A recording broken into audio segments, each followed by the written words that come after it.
అన్న డోర్ వేస్తారా అన్న డోర్ వేయరా కొంచెం ప్లీజ్ అన్న డోర్ వేయవా అశోక్ అన్న డోర్ కొంచెం సైడ్ జరిగితే మేడం పక్క వచ్చేస్తాం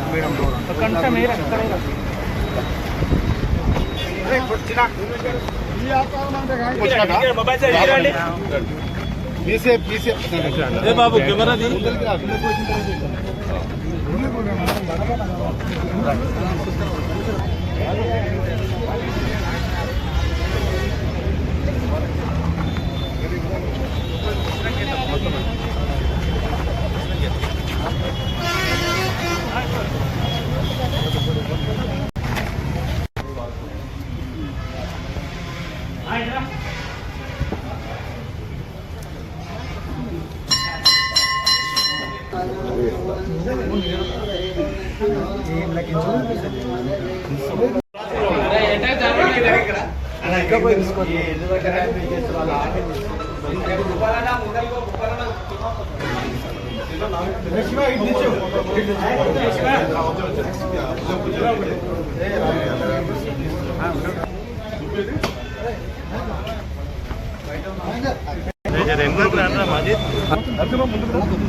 అన్నా వస్తుంది ఓకే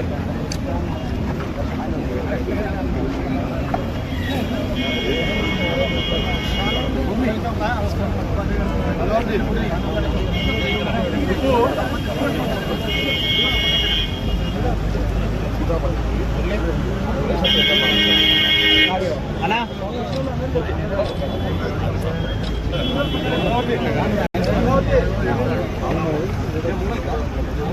దేశం దిగుండి ప్లీజ్ దేశం దిగుండి జరా ప్లేస్ అవుతుందా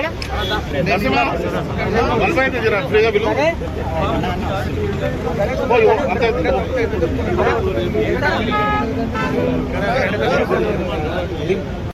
అన్నా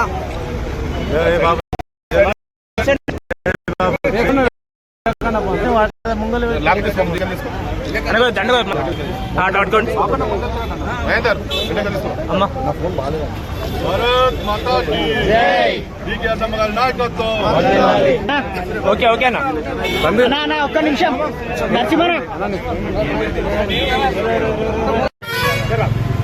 ఫోటోస్ సదామా అన్నా అన్నా అన్నా వెనక్కి జరగండి మేడం దూరం దూరం దూరం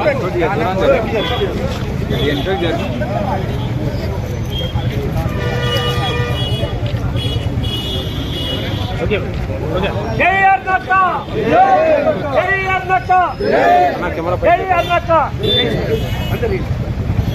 భారత్ మాతా కీ జై జై మాతా భారత్ మాతా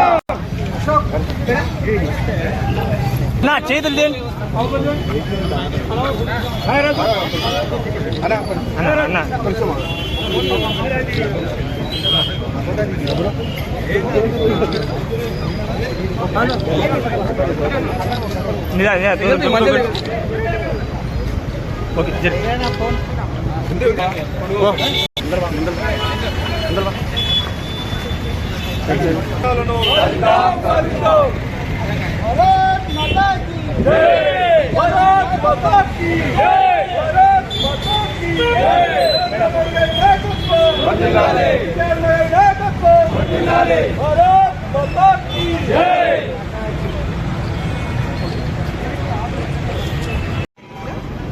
దాన్ని సమర్థవంతంగా నిర్వహించడమే పనిచేసినటువంటి లక్ష్యం.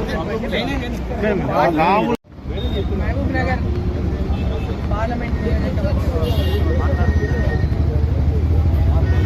నియోజకవర్గాల్లో అసెంబ్లీ నియోజకవర్గాల్లోని ప్రజలందరూ కూడా కేంద్రంలో మళ్ళీ నరేంద్ర మోడీ గారి యొక్క ప్రభుత్వం రావాలి, నరేంద్ర మోడీ గారు ప్రధానమంత్రి కావాలని మరి మహబూబ్ నగర్ పార్లమెంట్ నుంచి నన్ను గెలిపించినటువంటి నేపథ్యంలో ఓటర్ మహాశైలకు అందరికీ కూడా నా యొక్క ధన్యవాదాలు తెలియజేస్తా ఉన్నా.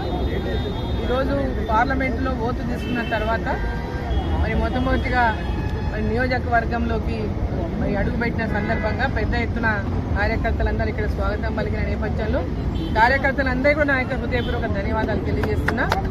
ఎన్నికల్లో నా విజయం కోసం కృషి చేసినటువంటి ప్రతి కార్యకర్తకు నరేంద్ర మోదీ గారి నాయకత్వంలో భారతీయ జనతా పార్టీ గెలవాలని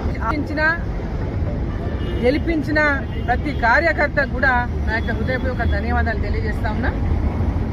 ఏ ఆకాంక్షలతోన ఏ ఆశయంతోన ఇక్కడ నన్ను పార్లమెంట్కి గెలిపించిండ్రో అదేవిధంగా నరేంద్ర మోదీ గారిని గెలిపించిండ్రో ఆ ఆశయ సాధన కోసం నా శక్తి వంచన లేకుండా కృషి చేస్తానని, మహబూబ్ నగర్ పార్లమెంటు అభివృద్ధి కోసం శాయశక్తుల మరి తోడ్పడతానని, ప్రజలకు ఎక్కడ ఎలాంటి కార్యకర్తలకు కానీ మహబూబ్ నగర్ పార్లమెంట్ ప్రజలకు కానీ అందరికీ కూడా అందుబాటులో ఉంటూ ఈ యొక్క ప్రాంతం యొక్క అభివృద్ధి కోసం కృషి చేస్తానని చెప్పి మరోసారి నేను తెలియజేస్తున్నాను.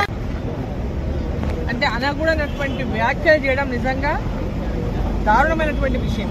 ఆయనకు హిందువుల పట్ల ఆయనకు ఉన్నటువంటి అంటే అభిప్రాయాన్ని చూస్తే మరి చాలా చింతించాల్సినటువంటి అవసరం ఉంది. ఎందుకంటే హింసకు అంటే పాల్పడే వాళ్ళు హిందువులంటే హింస చేస్తారని ఆ విధంగా ఏ విధంగా అయితే ఆయన పార్లమెంట్లో వ్యాఖ్యానించినటువంటి వ్యాఖ్యలను తీవ్రంగా భారతీయ జనతా పార్టీ ఖండించింది. ఇది దేశవ్యాప్తంగా ఉన్నటువంటి హిందువులు ఎక్కడున్నా ఏ దేశంలో ఉన్నా హిందువులను ఉద్దేశించి వారు చేసినటువంటి వ్యాఖ్యల పట్ల తీవ్రంగా భారతీయ జనతా పార్టీ తన కన్సర్న్ వ్యక్తం చేసింది. ఆయన అభిప్రాయం హిందువుల పట్ల ఏ విధంగా ఉందో హిందువులందరూ కూడా ఒకసారి గమనించాలని సందర్భంలో నేను తెలియజేస్తా ఉన్నాను. ఆయనకు ఈరోజు రాహుల్ గాంధీ గారికి ఎంత కక్షపూరితంగా ఈరోజు హిందువుల పట్ల ఆయన మాట్లాడుతున్నాడో ఆయన పార్లమెంట్లో చేసినటువంటి ఆయన ప్రసంగం ద్వారానే స్పష్టమైంది. సో ఇప్పటికీ మరి భారతీయులందరూ కూడా వారికి మన హిందూ ధర్మం పైన కానీ హిందువుల పైన కానీ వారికి ఉన్నటువంటి చిన్న చూపు, వారికి ఉన్నటువంటి అమర్యాద ఇవన్నీ కూడా చాలా స్పష్టంగా వారి యొక్క సంభాషణలోనే వారి యొక్క పార్లమెంట్లో వాళ్ళు మాట్లాడినటువంటి ప్రసంగం ద్వారానే మనకంతా కూడా స్పష్టమైంది. ఇది ఎవరో చెప్పాల్సినటువంటి అందరూ కూడా భారతదేశ ప్రజలందరూ ఇక్కడే కాదు ఎక్కడెక్కడ ఉన్న వాళ్ళందరూ కూడా ఆయన ప్రసంగాన్ని విన్నారు, చూసిండ్రు. ఇప్పటికైనా వారి యొక్క ఉద్దేశం ఏందో ప్రజలకు అర్థమైంటుందని అనుకుంటున్నాను.